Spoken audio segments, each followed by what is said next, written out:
नमस्कार, जोहार। मैं संजय और आप देख रहे हैं न्यूज झारखंड। चलिए जानते हैं सुबह से लेकर शाम तक की तमाम बड़ी खबरों को। पहली बड़ी खबर की बात करें तो झारखंड विधानसभा का बजट सत्र शुरू। राज्यपाल ने कहा सरकार युवाओं को दे रही रोजगार। शुक्रवार से झारखंड विधानसभा का बजट सत्र शुरू हो गया है। पहले दिन सदन में राज्यपाल रमेश बैस का अभिभाषण हुआ। उन्होंने सदन में कहा कि झारखंड सरकार नीतियों में सुधार कर रही, नए झारखंड के लिए सरकार हर क्षेत्र में काम कर रही है। 2 साल में राज्य की रैंकिंग में सुधार हुआ है। किसानों की जिंदगी बदले, ग्रामीण क्षेत्र का विकास सरकार का लक्ष्य है। सरकार किसानों के हित में काम कर रही है। किसानों को बोनस का भुगतान किया गया है। फसल उत्पादन बढ़ाने का लक्ष्य है। सरकार बेरोजगार युवाओं को रोजगार दे रही है। प्रशिक्षण दिया जा रहा है। त्वरित औद्योगिक विकास के लिए अनेक कदम उठाए गए हैं। निवेश के लिए अनुकूल वातावरण बनाया गया है।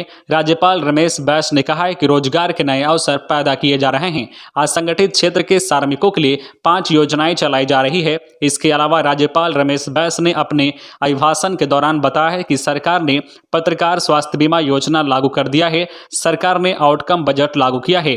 हमर अपन बजट पोर्टल लॉन्च किया गया है। लगभग 40 मिनट तक राज्यपाल का अभिभाषण चला।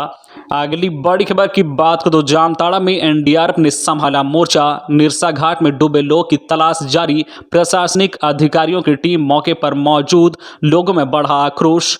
जामताड़ा धनबाद सीमा पर स्थित बारबेंदिया पुल के पास नौका डूबने के कारण लापता लोगों की तलाश के लिए शुक्रवार की सुबह राष्ट्रीय आपदा मोचन बल एनडीआरएफ की टीम ने मोर्चा संभाला। सुबह से ही लोगों को खोजने का ऑपरेशन शुरू कर दिया गया है। मौके पर प्रशासनिक अधिकारियों के साथ साथ स्थानीय लोगों की भारी भीड़ जमा हो गई। हादसे का शिकार हुए लोगों की कुल संख्या को लेकर अलग अलग दावे किए जा रहे हैं। इसी बीच कुछ स्थानीय लोग प्रशासन की कार्यप्रणाली से बेहद नाराज हैं। उन्होंने मौके पर मौजूद अधिकारियों के समक्ष अपनी कड़ी नाराजगी दर्ज कराई, जमकर हंगामा किया। बताया जा रहा है कि नौका पर ज्यादातर जामताड़ा जिले के रहने वाले लोग सवार थे। यह लोग धनबाद से मजदूरी कर लौट रहे थे।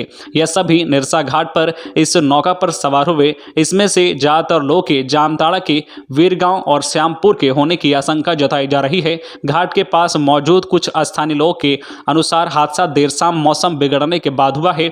इस दौरान तेज हवा के साथ हुई बारिश और बिजली कड़कने से नौका का संतुलन बिगड़ा और नौका डूबते ही सभी लोग एक साथ नदी में समा गए। अगली बड़ी खबर की बात तो झारखंड के 13 जिलों में नहीं मिले कोरोना संक्रमित। एक्टिव केस की संख्या घटकर हुई 553।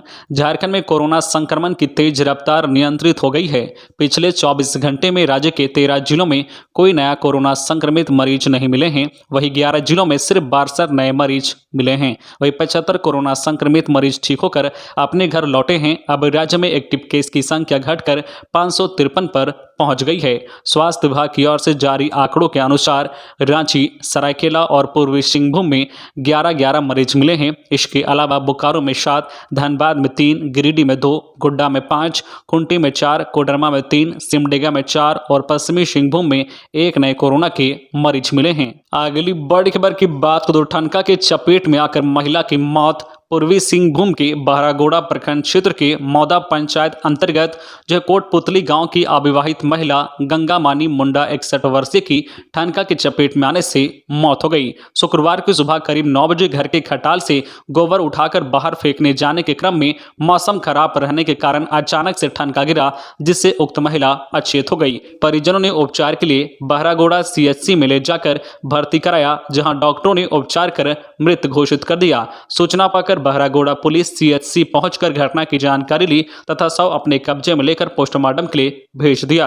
खबरों में आगे बढ़ने से पहले आपसे रिक्वेस्ट है कि अगर आप चैनल को सब्सक्राइब नहीं किए हैं तो प्लीज चैनल को सब्सक्राइब करके बेल आइकन प्रेस कर दे, जिससे आपको झारखंड की हर छोटी बड़ी खबर का अपडेट आप तक पहुंचता रहे। चलिए बढ़ते हैं खबरों की ओर। अगली बड़ी खबर की बात तो झारखंड कैबिनेट की बैठक में 3 बड़े फैसलों पर मुहर। अप्रैल में होंगे पंचायत चुनाव। बिजली सब्सिडी और प्रमोशन में आरक्षण नीति में हुआ बदलाव। झारखंड में अप्रैल में पंचायत चुनाव होंगे। इसमें ओबीसी को आरक्षण नहीं मिलेगा। सरकार ने उड़ीसा की तर्ज पर यहां चुनाव कराने का फैसला लिया है। उड़ीसा में कुछ संशोधन के साथ ओबीसी आरक्षण दिए बगैर ही चुनाव हो रहा है। गुरुवार को कैबिनेट ने इस पर मुहर लगा दी है। साथ साथ ही मई तक चुनाव संपन्न कराने संबंधित प्रस्ताव को राजभवन भेजने की अनुशंसा भी की। इसके अलावा कैबिनेट ने एक महत्वपूर्ण फैसले में 400 यूनिट से अधिक बिजली खपत करने वाले घरेलू उपभोक्ताओं की सब्सिडी खत्म कर दी है। अभी हर महीने 201 से 500 यूनिट तक बिजली खपत करने वालों को 2.05 रुपए प्रति यूनिट की दर से सब्सिडी मिलती है। इसके अलावा कैबिनेट ने नई प्रमोशन नीति वाले विधेयक के प्रारूप को भी मंजूरी दे दी है। अब विधानसभा से पास कराया जाएगा, फिर राज्यपाल की मंजूरी मिलते ही यह व्यवस्था लागू हो जाएगी। अगली बड़ी खबर की बात करें तो 2 दिन के अंदर मुठभेड़ से भागा दूसरा इनामी नक्सली लातेहार से गिरफ्तार। लोहरदगा के पेशरार जंगल में पुलिस के साथ हुई मुठभेड़ में बचकर भाग निकला हाईकोर्ट नक्सली बालक गंजू को पुलिस ने गुरुवार को लातेहार से गिरफ्तार कर लिया। वह 5 लाख रुपए का इनामी है। वह लातेहार जिला के चंदवा थाना क्षेत्र अंतर्गत दूधी माटी का रहने वाला है। हालांकि पुलिस अधिकारियों ने उसकी गिरफ्तारी की अभी आधिकारिक रूप से पुष्टि नहीं की है। वही बुधवार को भी मुठभेड़ से बच निकला 5 लाख का इनामी नक्सली सुदर्शन भुइयां पुलिस के हत्थे चढ़ा था। उसकी भी गिरफ्तारी लातेहार से हुई थी। बताया जा रहा है कि डीजीपी नीरज सिन्हा के निर्देश पर आईजी अभियान AV Homkar, zonal IG Pankaj Kamboj, STF DIG Anoop Birthare के नेतृत्व में फरार नक्सलियों की गिरफ्तारी को लेकर चलाए गए अभियान के दौरान उसकी गिरफ्तारी हुई है। अगली बड़ी खबर की बात तो आज रांची में सरेंडर करेगा 25 लाख का इनामी नक्सली। प्रेमिका के समझाने पर छोड़ा उग्रवाद का रास्ता। कभी बूढ़ा पहाड़ का आतंक रहा माओवादियों के स्पेशल एरिया कमेटी सदस्य 25 लाख रुपए का इनामी नक्सली विमल यादव उर्फ राधे श्याम उर्फ उमेश यादव शुक्रवार को रांची के जोनल आईजी कार्यालय में झारखंड पुलिस व सीआरपीएफ के अधिकारियों के सामने विधिवत आत्मसमर्पण करेगा। वह 4 महीने से अनधिकृत रूप से पुलिस के साथ साथ नक्सल विरोधी अभियान में शामिल रहा। उसने अपनी छत्तीसगढ़ की रहने वाली प्रेमिका के प्रेरित करने पर आत्मसमर्पण किया है।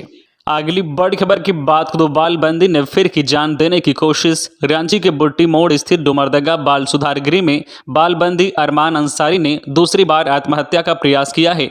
कुछ दिन पहले भी बालबंदी अरमान अंसारी ने आत्महत्या करने का प्रयास किया था। उस वक्त उसने बाल गृह में रखे फिनाइल को पी लिया था, जिसके बाद आनन फानन में बाल गृह एवं जेल प्रशासन ने उसे इलाज के लिए रिम्स के कैदी वार्ड में भर्ती कराया था। स्वस्थ होने के बाद अरमान अंसारी को बुधवार को फिर से जो है गृह में भेजा गया, जहां पर उसने गुरुवार को दोबारा फिनाइल पीकर आत्महत्या करने का प्रयास किया। अगली बड़ी खबर की बात तो सड़क पर कचरा फेंकने वाले घरों व प्रतिष्ठानों की सूची बनी। रांची नगर निगम ने सड़क पर कचरा फेंकने वाले लगभग 450 घरों व कॉमर्शियल प्रतिष्ठानों की सूची तैयार की है। निगम ने यह सूची सभी 53 वार्डों के फील्ड सुपरवाइजर की मदद से तैयार की है। इसमें वैसे लोग को चिन्हित किया गया है जो आदतन सड़क पर कचरा फेंकते हैं। वही निगम अब शहर को कचरा मुक्त बनाने के लिए इन पर सख्ती बरतते हुए कार्रवाई भी करेगा। निगम की सहायक नगर आयुक्त शीतल कुमारी ने कहा है कि सड़क पर कचरा फेंकने वाले लोगों की सूची इन्फोर्समेंट टीम को दे दी गई है। निगम की लोगों से अपील है कि लोग यहां वहां कूड़ा ना फेंके, डस्टबिन या निगम के वाहन को ही कचरा दे। अगली बड़ी खबर की बात तो स्कूली बच्चों को मिलेगा 206 दिन का फूड पैकेट। सरकारी स्कूलों में पढ़ने वाले कक्षा 1 से 8 तक के बच्चों को शैक्षणिक सत्र 2021-22 में 206 दिनों के लिए मध्याह्न भोजन की कुकिंग कॉस्ट की राशि का फूड पैकेट दिया जाएगा। मध्याह्न भोजन के तहत चावल के अलावा कक्षा 1 से 5 तक के बच्चों के लिए 4.97 रुपए व कक्षा 6 से 8 तक के बच्चों को 7.45 रुपए कुकिंग जो है कॉस्ट की राशि दी जाती है। कुकिंग कॉस्ट के तहत दाल, नमक, तेल, मसाला, सब्जी की राशि दी जाती है। इन सामग्रियों का पैकेट बनाकर सरकारी स्कूलों के बच्चों को दिया जाएगा। उल्लेखनीय है कि राज्य के सरकारी स्कूलों में पढ़ने वाले लगभग 32 लाख बच्चों को प्रतिदिन मध्याह्न भोजन दिया जाता है। अगली बड़ी खबर की बात तो साहिबगंज में पुलिस कस्टडी में मौत, गुस्साए ग्रामीणों ने किया सड़क जाम। दावा चोरी के आरोप में पुलिस ने 4 दिन पहले हिरासत में लिया। साहिबगंज जिले में एक व्यक्ति की मौत पुलिस कस्टडी में हो गई है। मामला तालझारी थाने का है। घटना के बाद शुक्रवार को गुस्साए ग्रामीणों ने सड़क जाम कर दिया। थाना प्रभारी के खिलाफ कार्रवाई की मांग की गई है। परिजनों का आरोप है कि 4 दिनों से पहले पुलिस ने चोरी के आरोप में देबू तूरी नामक व्यक्ति को हिरासत में लिया गया था। इस दौरान आरोप स्वीकार कराने के लिए पुलिस ने उसे कड़ी यातनाएं दी। इस कारण गुरुवार रात करीब 8 बजे उसकी मौत हो गई। पुलिस इसे लेकर साहिबगंज सदर अस्पताल पहुंची। चिकित्सकों ने जांच के बाद उसे मृत घोषित कर दिया। पुलिस अधिकारियों की माने तो होंडा शोरूम में रविवार की रात हुई लूट की घटना पूछताछ के लिए देबू तूरी को थाने बुलाया गया था। इसी दौरान उसकी तबीयत जो है बिगड़ गई। उसे इलाज के लिए तालझारी सामुदायिक स्वास्थ्य केंद्र ले जाया गया। स्थिति की जो है गंभीरता देखते हुए चिकित्सकों ने उसे सदर अस्पताल रेफर कर दिया, लेकिन रास्ते में ही उसकी मौत हो गई। वह झरना टोला का रहने वाला था।